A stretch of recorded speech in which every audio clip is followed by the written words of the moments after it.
E aí, sétimo ano, beleza? Gente, vamos corrigir a nossa revisão? Vamos? Bora! Gente, olha só. Questão 6 número 1. Cite alguns problemas ambientais enfrentados pelas cidades. Cara, quais são os principais? Chuva ácida, inversão térmica, ilhas de calor, poluição atmosférica. E foram todos, né? Acredito que sim. Deixa eu ver aqui. Inversão térmica, ilhas de calor, chuva ácida, poluição atmosférica, esqueci. Poluição hídrica e lixo. Beleza? A número 1 é bem direta e reta, só para citar, então vamos para 2. Inclusive, pode utilizar isso que eu falei como resposta para você escrevendo, tá?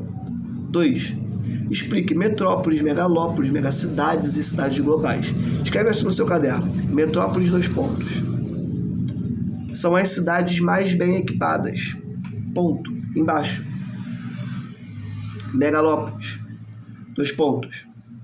São formadas pela conurbação de 2 ou mais metrópoles e ou suas regiões metropolitanas. Ponto. Embaixo. Megacidades, 2 pontos. São cidades com mais de 10 milhões de habitantes. Ponto. E embaixo, cidades globais. São cidades que mantêm relação com o planeta Terra, que mantém influência com o planeta Terra, vírgula, geralmente possuem bolsa de valores. Ponto final. Gente, você já tem a resposta escrita, agora vem comigo na explicação. Metrópole, cara, é aquela cidade que tem mais tecnologia, tem mais bancos, mais sedes de órgãos governamentais, que tem mais serviços, que advogado tem, que a escola tem, que médico tem tudo. Essas são as metrópoles. Tranquilão? Megalópolis é quando metrópoles crescem tanto que elas se encontram e a área verde entre elas é eliminada. Metrópoles ou regiões metropolitanas. Elas se encontram, elas se conurbam. Conceitozinho de 7º ano. Preste atenção, não se entrega. Não se entrega. Tá? Não perde atenção. Olha para mim. Vem.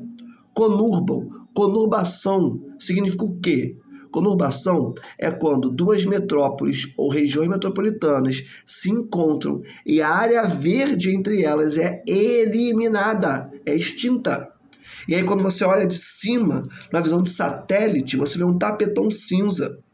Por quê? Porque essas cidades se encontraram. Beleza, gente? Então, quando há conurbação de 2 ou mais metrópoles e suas regiões metropolitanas, você tem a formação de megalópolis, tá? Megacidades, bem direto e reto, é o que eu coloquei no teu caderno, são cidades que também cresceram muito, receberam muitas pessoas e têm mais de 10 milhões de habitantes. São Paulo é um exemplo de uma megacidade, tá? E cidades globais, cara, são cidades que desempenham influência no planeta, tá? Nova York, Paris, São Paulo é um exemplo também. É uma cidade global de um nível mais baixo, obviamente, do que Nova York, mas ainda assim é uma cidade global. Milão e tantas outras. Tá? Rio de Janeiro também é considerado por alguns como cidade global, novamente, de hierarquia mais baixa, mas Rio de Janeiro é principalmente por conta do critério cultural, tá? Uma forma fácil da gente identificar o que é uma cidade global é a presença de bolsa de valores, tá? Geralmente, cidades globais têm bolsa de valores. Algumas exceções existem, como é o caso do Rio de Janeiro, que vai pelo critério cultural, tá? Que influencia o mundo. Isso aí foi, né? Vamos para a próxima. Porque não podemos afirmar que enchentes ou deslizamentos são problemas ambientais apenas. Porque, olha só, a gente vive em cidades, beleza? Quando desmatamos as margens dos rios, construímos casas nas áreas de inundação dos rios, quando pegamos um rio que é cheio de curvinhas, vários meandros, e tornamos ele reto, retificamos esse rio, cara, a gente está destruindo o rio e tornando ele um valão. Quando chove, esse rio, ele transborda. E aí essa água entra dentro de shoppings, de estabelecimentos comerciais, de casas. E aí é um impacto ambiental apenas negativo, é socioambiental. Olha só, socioambiental é uma conexão entre sociedade e natureza. O homem levou a acontecer este fenômeno, tá? E quando você desmata encostas, desmata morros e constrói casas ali, você retira a vegetação que, dentre tantas funções, ela é responsável por segurar o solo e não deixar que, quando chova no alto de um morro, esse solo venha abaixo. Se você tira a vegetação, presta atenção, não se entrega. Se você tira a vegetação e coloca no lugar uma casa, não tem ninguém para segurar esse solo. Choveu, o morro vem abaixo. Tranquilidade? Então não tem como falar que é uma questão ambiental. Não é uma questão ambiental. É uma questão socioambiental. Tranquilão? Escreve assim no seu caderno. Porque estes fenômenos são causados pela interação entre sociedade e natureza. Ponto final. 4. O que são redes urbanas e como são formadas? Já escreve direto a resposta no seu caderno. Redes urbanas, estou ditando. Redes urbanas, presta atenção, não se entrega. Vem, redes urbanas são formadas pela relação de dependência entre cidades.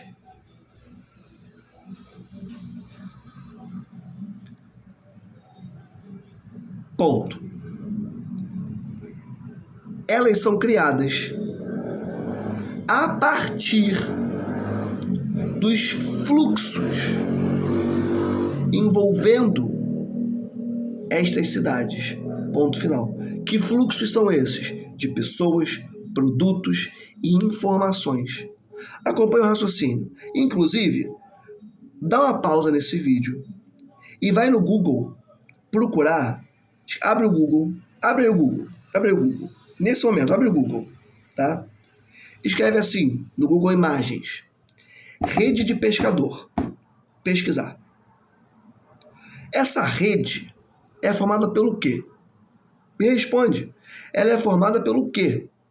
Por nós, não é? Não é um nó, depois tem outro nó, vários pontinhos que compõem essa rede. Imagina que cada um desses pontinhos é uma cidade. E que a linhazinha que conecta cada um desses pontinhos é um fluxo de informação, de pessoas, de produtos.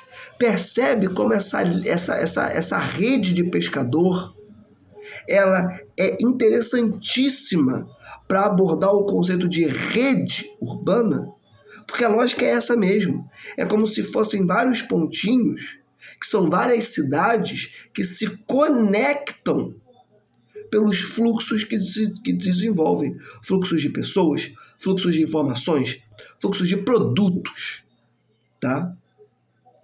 Então, é isso. Redes urbanas são cidades que dependem umas das outras, que têm relações fundamentais umas com as outras, que são formadas, são desenvolvidas a partir dos fluxos que desenvolvem entre si. Tranquilão? Próxima pergunta. Qual a relação entre a Revolução Verde e a urbanização brasileira? Cara, essa pergunta vocês estão carecas de saber. Eu vou direto para a resposta. Escreve assim. Revolução Verde forçou com que milhões de pessoas migrassem do campo para a cidade, promovendo assim a urbanização brasileira. Gente, presta atenção. O que é a Revolução Verde? É quando um pacote de tecnologias chega no campo e essas tecnologias substituem a mão de obra humana, forçando as pessoas a saírem do campo e irem para a cidade procurar emprego. Ponto final. Com isso, a cidade vai tendo mais pessoas do que o campo. Porque qual é o conceito de urbanização? O que urbanização diz? Presta atenção. Olha para mim, presta atenção. O que significa o conceito de urbanização? Urbanização é quando tem mais gente nas cidades do que no campo. Então, a troca da mão de obra humana por máquinas foi tão intensa no Brasil, principalmente na década de 70 no campo, que milhões de famílias não tiveram outra alternativa a não ser migrar para a cidade. Alguns estudiosos estimam que foram mais ou menos 30 milhões, não é mil, é milhões de pessoas migraram para as cidades. Mais ou menos 30 milhões de pessoas migraram dos campos para as cidades, urbanizando assim o Brasil. Em mais ou menos 15, 20 anos. Tá? Já falamos sobre isso. 7. Para fechar a nossa revisão. Como a utilização de tecnologias no campo aumenta a concentração fundiária? Muito fácil, já falamos muito sobre isso também. Olha só, você vive em um país absolutamente concentrado. Almir, o que isso significa? Significa que o seu país tem terras imensas, gigantescas, do tamanho de estados, municípios, pequenos países, na mão de pouquíssimas famílias. E é assim desde a época das capitanias hereditárias. E aí essas famílias, esses donos de terra, ainda por cima, substituem a mão de obra humana por tecnologia. Ou seja, a terra, que já era de pouquíssimos donos, fica ainda mais concentrada nas mãos desses pouquíssimos donos. Porque as outras pessoas que viviam no campo vão migrar para a cidade, sacou? Gente, eu acho que essa explicação, inclusive, tá ótima para você conseguir formular uma resposta no seu caderno. Até porque a gente já falou disso várias vezes desde o início do ano, tá? Então, olha só, fechamos nossa revisão, beleza? Façam essa revisão várias vezes mesmo. Hashtag fica a dica, tá? Vejam os exercícios do livro que nós fizemos. Vejam os resumos que eu coloquei no seu caderno. Façam a dose de leão. Façam as doses mínimas que estão lá na sua plataforma no plural.